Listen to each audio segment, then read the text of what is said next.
Time for one that can instantly be filed under the heading totally bleeding obvious. It is that the more you tell and teach youngsters about sex, the more they're going to want to do it. An academic study came out earlier this week that rips apart the pernicious, damaging and wholly misjudged sex education industry in this country. The report looked at the impact of budget cuts for local authorities following the 2008 financial Armageddon, where many stopped lavishing millions on sex prevention measures, such as handing out condoms and morning after pills like they were sweeties, and hiring teenage pregnancy coordinators. Now, by the way, what on earth does that job actually entail? It sounds like a teenage version of Blind Date, complete with a baby at the end. Here's the key.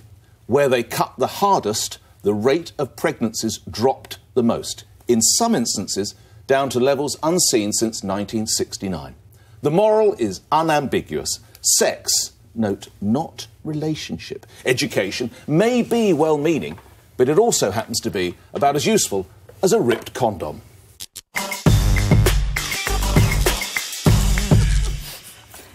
I think I want to say I love you after that. But, you know, you're right. You know, we shouldn't all be working... This policy of the teenage pregnancy coordinators, it's all working on the assumption that kids are going to do it anyway. So let's facilitate it. Let's make... And lots of authorities now have free condoms in all the chemists. They have free morning after pills everywhere you go. They have... What you're talking about, they have sex clinics actually in schools. It's crazy. So you're facilitating it. You're making it easy. And I just think, you know...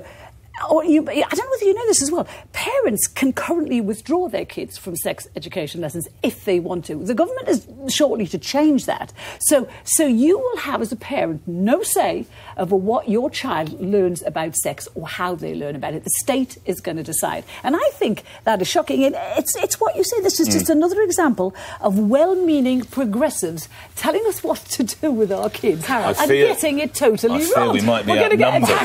Well, yes, I think I think it's 3-2. Rachel Johnson. Honest answer. Did you sit down with your lads and tell them about the birds and the bees? No, honest answer. Not in explicit detail. Who did you tell them about whether they could get their girlfriends pregnant and where they would get condoms and all the rest? Who did you leave it to? The school. Exactly. Or their mum. Oh, right. Their mum. Right. No, what's their your mum. problem? Right.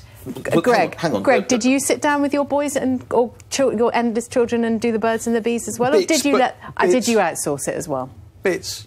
But not... no, I agree with you totally. I mean, I agree with you. Just bonkers. I don't agree with these guys. You want it both ways. Yes. You don't want to do sex education, but you don't want the state to do it either. Look, what is interesting about, again, this piece of research is that the people who did it didn't draw the conclusions you drew. They said, isn't this interesting? We ought to know more about this. Yeah. And I think that is right. I think, I mean, it could be that... They said, relative... You always want to know more about... Why don't we just say, we don't spend as much, the kids don't get pregnant. Because... Well, you can't say... They didn't say it was cause and effect, Nick. Yeah. They didn't say because we're not teaching. It's only you that says that because it happens to fit with what you believe. Cause.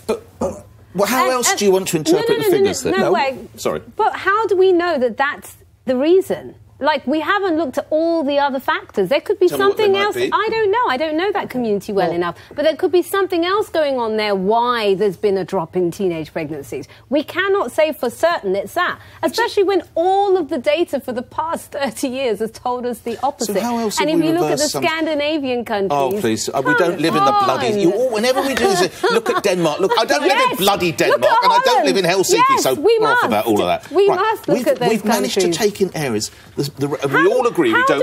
How do we not know that it could be because of a drop in youth unemployment? We don't know. We haven't looked at all of the factors. Nobody wants unwanted pregnancies. Can we all agree with that? That is a point on which we all concur. Thank you. And can we all agree that for the past 30 years, that sex education, all of the data suggests that actually when you inform children properly... No, yes, we can. I think we've got to move away from the data, because I do think the data is confusing. Would you accept that some children, 10, 11, 12, are having sex now because, one, they know how to do it, two, it's very easy. And you can't imagine that having sex at 11 or 12 is good physically or mentally for children. The one class I do agree with in schools is sex and relationships. No, but 10... How one goes with the other. But 10 and 11 and 12 is a bit extreme. Kids are having sex at 10 But and I don't 11. think there's as many as you're saying. And also this puts pressure on kids. We're When looking kids are at being turned out to teenagers. have sex, there's a pressure on them. So if they think some people in their class But are they having can sex also get and they're pregnant not, at 11 because puberty course is they happening can. earlier. See, I'm afraid you've got to have sex But education maybe as they're well getting as pregnant relationships that young. because they're being in told all how to do schools. it. Greg. Well, just to get back to the real information, the facts and I love figures. you, Of course, there is another paper that was in the Lancet last year from Kate Wellings that had exactly the opposite. There you said go. exactly the opposite. So what we're doing, and I agree with you, I could do the same thing, is we all pick one piece that suits our argument and use that. What I'd like to see is, and I presume this happens inside the civil service, and therefore they look at all these figures and they still say, and have convinced a Conservative government, that actually this is necessary. Do you agree with the state deciding what your kids learn about sex? I agree with sex education. I agree with sex education. I certainly agree with sex and relationship education in schools. I would also agree with. I think they should be taught much more about children and families and bringing them up and all sorts of other things in schools. Yes, I do. Geography doesn't change your life. The way you learn about sex can have a massive impact on your life. Well, how did you learn about sex? Because my parents told me.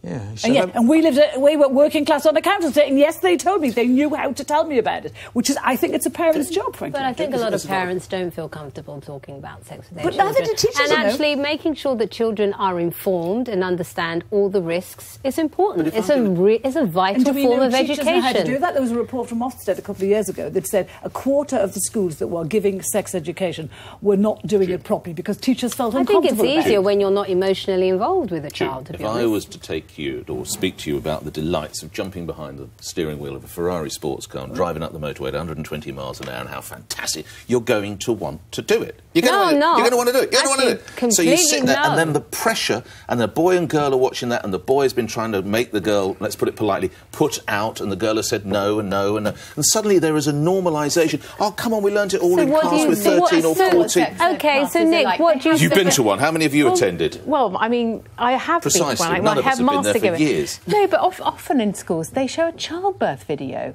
Isn't that the one thing guaranteed to stop people having sex for good? You know, young kids. I promise you. And now they bring babies into the classes. Well, they don't need to. They can bring their own babies into the classes. That's the whole problem. But surely this depends on the sort of schools as well, doesn't it? I mean, what did you go to? Boys' schools? Yes, I did private boys' schools. Yeah. Well, I think sex education in all boys' schools. It was hideous. It was ridiculous. Yes, I didn't go to boys' school. I went to a co-ed school, and it was you had a different attitude towards women and discussion about than you would have had in a boys' school. I wouldn't send any kids to single-sex schools personally. It was a religious affairs teacher who got the blackboard and he drew something that looked like a wizard's sleeve. We all fell about laughing. Oh, stop! And that was the end of it. We never had another lesson. But Nick, that's probably half my trouble. But actually, Nick, don't you agree that in the end, teenagers are always going to have sex, and we need to teach them how to do it responsibly? All I am. So what are you suggesting we do instead? Do you think it's good at 5 that kids are taught about sex?